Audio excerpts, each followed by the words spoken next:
Your anxiety, fear, and confusion in life are all caused by pretty much one thing: uncertainty. And today we're going to look at why uncertainty makes us feel so anxious and what we can do to not only reduce our negative feelings around uncertainty, but also how we can use it to make our lives more exciting. In recent times, I've come up with a theory, and that theory is that life fundamentally is a series of problems that we as conscious individuals need to solve. And there are two different types of problems. These are thinking problems and feeling problems. A thinking problem is when there's something you don't know, when you don't know how to do something, or when you lack understanding around some part of life. Whereas a feeling problem involves overcoming the difficult, inevitable emotions that we'll face in our life, including sadness, heartbreak, low self-worth, etc., etc. This is important because the reason uncertainty gives us so much anxiety is because we often try to use the wrong solution for our problem.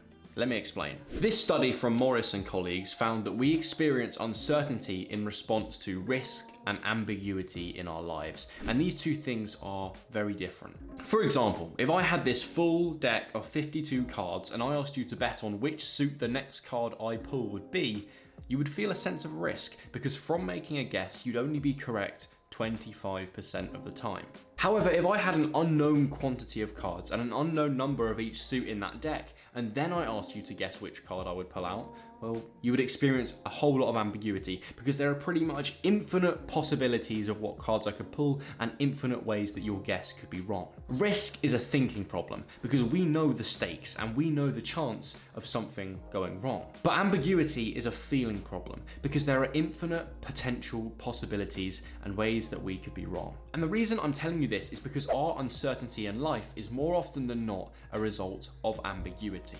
There's an almost infinite number of possibilities and outcomes in our lives, and therefore the uncertainty we feel is a feeling problem.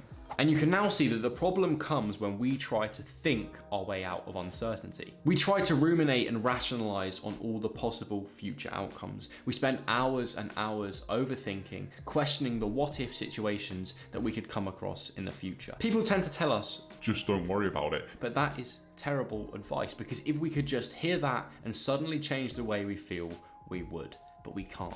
Thinking solutions do not help the feeling problem of uncertainty. And that's why up until you've watched this video, you've never known how to really shake that uncertain feeling. So the main purpose over the next few minutes is not to give you more useless thinking advice. What we're going to do is we're going to shift your approach to life so that you feel differently about uncertainty. What we're going to do now is we're going to do a bit of surgery on your own beliefs. You see, your biology has gone through thousands of years of evolution to develop a natural drive in you to reduce uncertainty. Because when we were out living in the wild, taking risks and trusting in ambiguity ended up, in most cases, with death.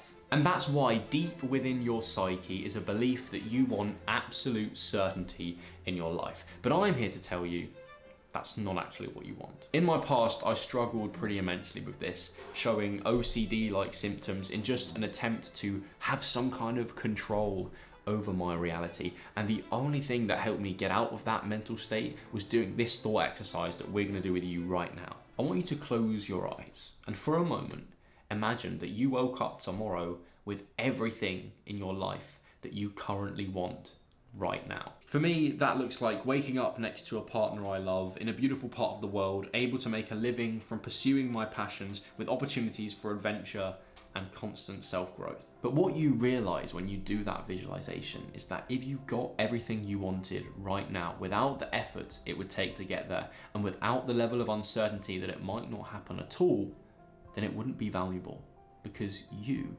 wouldn't have earned it. And as paradoxical as it might sound, the reason that we strive for goals and the reason that reaching a milestone gives us so much satisfaction is because there is a decent chance from the beginning that that might not happen at all.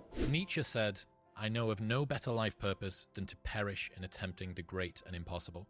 The fact that something seems impossible shouldn't be a reason to not pursue it. That's exactly what makes it worth pursuing. Where would the courage and greatness be if success was certain and there was no risk? The only true failure is shrinking away from life's challenges.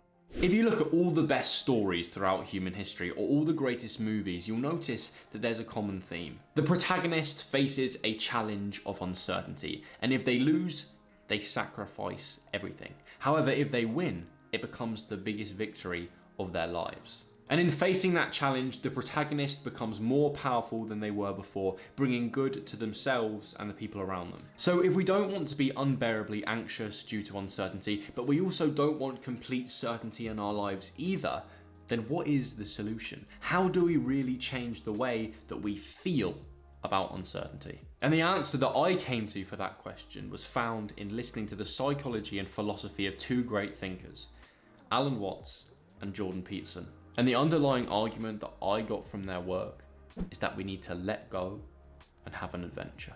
Peterson argues that when you let go of trying to predict and force a particular outcome in your life, and you just wake up every day and try and be truthful in your speech and action, then you have an adventure. You don't know what's going to happen, and you cannot predict how the future will turn out. But if you speak the truth and you live the truth, then you know at least that your life will actually be yours. Uncertainty is then not something to be afraid of, but something that can make your life extremely exciting. And it's that simple change of tone, that simple change in the way you feel about something, that makes all the difference. And as much as I struggle with uncertainty much of the time, when I see the unknown as an adventure, and when I see myself as the hero destined to overcome it, then I fall back in love with being alive. Well, now, really, when we go back then to falling in love and say it's crazy, falling, you see, we don't say rising into love. There is in it the idea of the fall. And it goes back, as a matter of fact, to extremely fundamental things. That there is always a curious tie at some point between the fall and the creation. Taking this ghastly risk is the condition of there being life. You see, for all, the life is an act of faith and an act of gamble. The moment you take a step, you do so on an act of faith, because you don't really know that the floor is not going to give under your feet. The moment you take a journey, what an act of faith. The moment you enter into any kind of human undertaking and relationship, what an act of faith. See, you've given yourself up. But this is the most powerful thing that can be done. Surrender. See, and love is an act of surrender to another person. Total abandonment. I give myself. Take, do anything you like. So, that's quite mad, because you see, it's letting things get out of control. All sensible people keep things in control. Watch it, watch it, watch it. Security, vigilance, watch it. Police, watch it. Guards, watch it. Who's going to watch the guards? So, actually, therefore, the course of wisdom, what is really sensible, is to let go, is to commit oneself, to give oneself up, and that's quite mad. So we come to the strange conclusion that in madness lies sanity.